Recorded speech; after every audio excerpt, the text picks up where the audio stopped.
Seperti yang kalian tahu, seluruh dunia barat sedang hancur. Saya sudah memperlihatkan begitu banyak video kepada kalian. Saya bahkan tidak tahu harus mulai dari mana. Tapi setiap minggu, hampir setiap 2 hari, kita mendapatkan video-video baru yang keluar dari Eropa. Tapi ini juga terjadi di Australia. Dan frekuensi video-video seperti ini semakin meningkat. Lihat saja ini. Jelas, saya sudah membuat video terpisah tentang ini. Ini terjadi tahun lalu. Saya tidak bisa memutar videonya untuk Anda.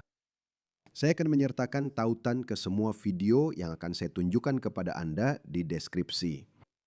Remaja kulit putih berusia 16 tahun Declan diikuti masuk ke rumahnya di Mandurah oleh pemuda Sudan yang menikamnya 56 kali dan menyebabkan 66 luka akibat benda tumpul. Video ini benar-benar mengerikan. Lihat ini, mereka hanya memukulinya dan dia meninggal. Dan salah satu dari mereka bahkan tidak bisa dipenjara karena dia terlalu muda untuk dianggap bertanggung jawab atas pembunuhan itu. Oke, itu saja. Lihat ini. Satu lagi. Pada pukul 3 pagi hari Sabtu ini, hanya beberapa hari yang lalu, lihat ini. Lihat ini. Perampokan rumah saat penghuninya ada di dalam sudah menjadi sangat umum di Melbourne. Ini menjadi sangat umum dan hampir setiap kali tanpa kecuali. Saya akan bilang 95% kasusnya itu dilakukan oleh orang-orang Afrika. Jadi pada pukul 3.00 pagi, Sabtu, 4 pria berpenampilan Afrika menerobos masuk ke rumah seorang pria berusia 76 tahun yang tak berdaya, meninggalkan darah yang menempel di dinding sebelum mencuri mobilnya, hanya demi sebuah mobil. Seorang lansia Australia mengalami trauma di tempat tidurnya sendiri. Lihat ini adalah Glen Waverley, daerah yang sangat-sangat bagus. Ini rumah yang bagus. Tapi Australia bukan lagi Australia, teman-teman. Dan lihat, saya sudah memperingatkan kalian bahwa ini akan terjadi. Ini terjadi dalam skala yang tidak ada yang menduganya. Saya sudah menduganya. Seharusnya kalian merasa aman.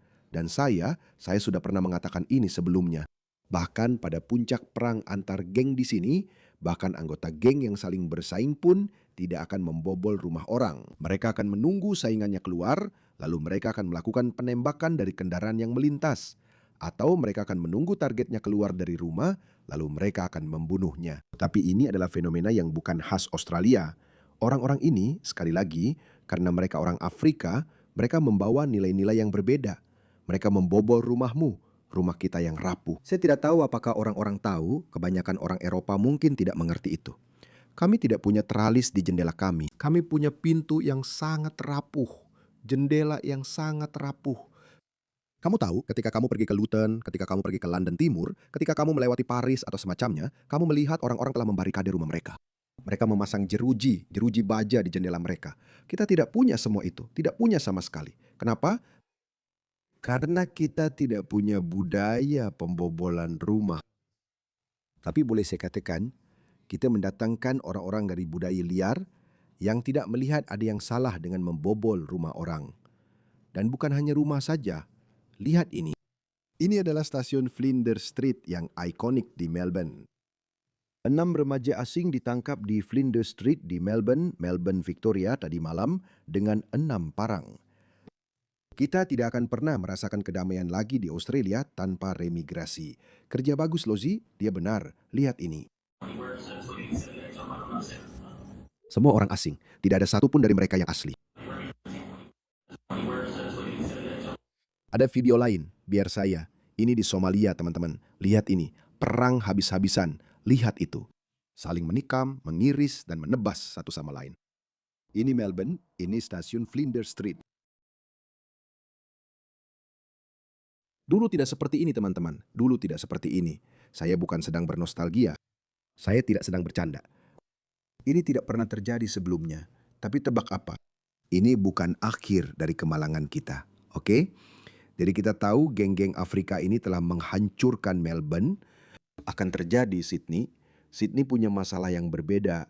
Saya belum melihat banyak masalah geng Afrika di sana. Ada jenis masalah lain, masalah sosial, masalah terkait Muslim, dan masalah Islamis di sana.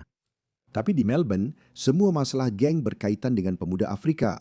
Tapi ini akan semakin parah. Kamu tahu kenapa? Karena Perdana Menteri terburuk Australia, Anthony Albanese, menandatangani kesepakatan ini. Kesepakatan bebas visa Uni Eropa Australia hingga 4 tahun. Perjanjian perdagangan bebas. Ingat ini? Uni Eropa dan Australia telah menandatangani perjanjian perdagangan bebas dan kesepakatan keamanan, yang berarti orang Eropa akan dapat datang ke Australia hingga 4 tahun dengan sangat mudah. Oke? Kamu mungkin berpikir kita akan kedatangan wanita pirang Swedia yang cantik menghiasi negeri kita.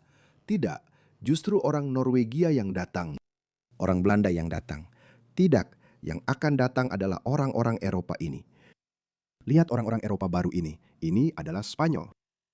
Spanyol, kalau kamu ingat, Perdana Menteri mereka yang menyedihkan, Pedro Sanchez, melegalkan setengah juta imigran ilegal. Setengah juta imigran ilegal, sebagian besar orang Afrika, banyak dari Afrika Sub-Sahara, Afrika Utara, adalah melegalkan mereka. Dan inilah yang terjadi di jalan-jalan Spanyol. Kita pikir Jerman, Prancis, Belgia, semua negara itu cukup buruk. Jangan salah paham. Tapi saya melihat lebih banyak video seperti ini berasal dari Spanyol dibandingkan negara lain manapun. Dan kenapa begitu? Karena setengah juta imigran ilegal telah dilegalkan. Akibatnya, 1 juta orang Afrika lainnya membanjiri Spanyol. Karena ketika kamu memberi hadiah pada tindakan kriminal, apa yang terjadi? Kejahatan meningkat.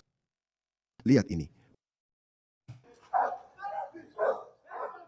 Lihat ini, orang ini. Bukan orang Spanyol, bukan orang Spanyol. Mengejar orang Spanyol dengan anjing. Saya tidak tahu kenapa dia tidak melepaskan tali anjingnya. Saya tidak tahu. Lihat ini, dia langsung mengejarnya. Lihat ini, dia menendang anjing itu, dia memukulnya. Lihat, lepaskan saja anjingmu, bro. Lepaskan anjingmu. Lihat, anjingnya mau menggigit dia. Dan dia menendangnya. Anjing itu bisa menjaga dirinya sendiri. Lihat ini. Semua orang Spanyol lainnya hanya menonton. Jadi, inilah tipe-tipe orang Spanyol yang akan datang ke Australia. Inilah orang-orang Eropa yang akan datang ke Australia. Seolah-olah kita belum cukup diperkaya dengan budaya Afrika, kita akan mendapatkan lebih banyak lagi dari itu. Dan jika kamu mengatakan sesuatu, kamu dianggap rasis. Saya mengatakannya, saya mengambil risikonya. Saya sudah menduga akan ada yang mengetuk pintu. Itu pasti akan terjadi suatu saat nanti. Mereka baru saja menangkap seseorang lagi di Inggris karena melaporkan kejahatan, di mana seorang wanita Inggris dilecehkan oleh para migran. Dia pergi ke polisi. Mereka tidak memperhatikan. Mereka bilang tidak. Dan jika kamu pergi ke media, maka kamu akan didakwa dengan tuduhan menghasut kebencian rasial. Jadi dia tidak menghiraukannya. Dia pergi ke jurnalis warga. Jurnalis itu melaporkannya di Twitter atau Facebook. Dia bahkan bukan jurnalis arus utama atau semacamnya. Hanya seorang jurnalis warga. Dan mereka baru saja menangkapnya. Jadi saya tidak tahu. Jadi itu bisa terjadi pada saya juga. Tapi saya lebih memilih hidup tegak daripada berlutut. Itu akan terjadi, saya tidak tahu. Penegakan hukum 2 standar ini akan segera datang ke Australia. Itu akan terjadi. Kalian akan lihat nanti. Kita akan mulai ditangkap. Itu akan segera terjadi. Saya tidak tahu apakah mereka akan mengejar orang biasa di media sosial yang tidak punya banyak pengikut, atau mereka akan mengincar biang utamanya. Seperti yang mungkin mereka lihat pada saya, atau orang-orang seperti saya, aktivis seperti Drew atau Avi atau saya. Avi sudah beberapa kali ditangkap sebelumnya, tapi Avi tidak sendirian.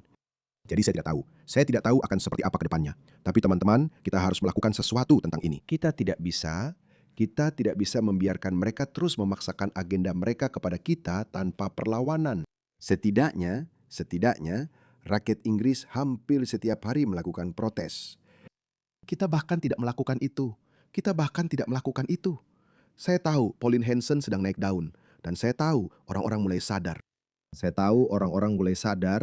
Dan kita perlu mendapatkan solusi politik untuk setiap masalah.